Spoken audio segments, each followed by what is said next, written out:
కొట్టలేదు అనుకునే వాళ్ళ సమస్యకి పరిష్కారాన్ని చూపించి సక్సెస్ని ఆనందాన్ని ఇస్తున్నందుకు thank you so much. And నా ఐ రిక్వెస్ట్, మరి అసలు ఇంతకీ ఈ సభ జరిగేదే ఆయన కోసం, పరామర్శ సభ, పరామర్శించడానికి వచ్చాం ఆయన్నే మనం, పాపం ప్రతాప్. ఇవాళ ఆయన సమస్యని ఆల్రెడీ ఆయన చెవిలో చెప్పారు. ఆ సమస్య అందరి సమస్య కాకుండా మీరు జాగ్రత్త వహిస్తూ మాట్లాడవలసిందిగా కోరుకుంటున్నాం. పరామర్శ ఓదార్చడానికి వచ్చారు. పుట్టినరోజుకి పిలిచినప్పుడు ఇంతమంది రాలేదు, పెళ్ళికి పిలిచినప్పుడు ఇంతమంది రాలేదు, పరామర్శించడానికి మాత్రం చాలామంది వచ్చారు. సో మీ అందరూ నాకు బంధువులే.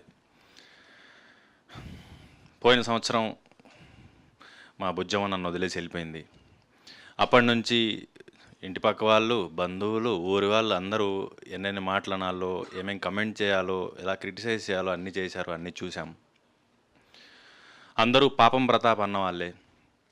సమస్య చెప్పిన వాళ్ళు, సమస్యకు పరిష్కారం చెప్పిన వాళ్ళు ఎవరు లేరు.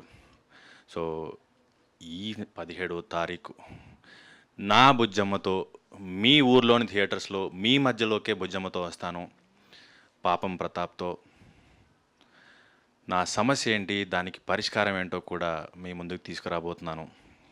మీ అందరికీ ఎవరైతే పాపం ప్రతాప్ అంటున్నారో మీతోనే నేను వీర ప్రతాప్ అనిపించుకుంటాను. ఒక చిన్న హెల్ప్ కావాలండి, ఈ మైక్ పట్టుకోరా ఒకసారి. ఓకే, పంచ జారిపోతుంది. మైక్ పట్టండి, మైక్. వీర ప్రతాప్ 17వ తారీఖు చూడబోతున్నారు.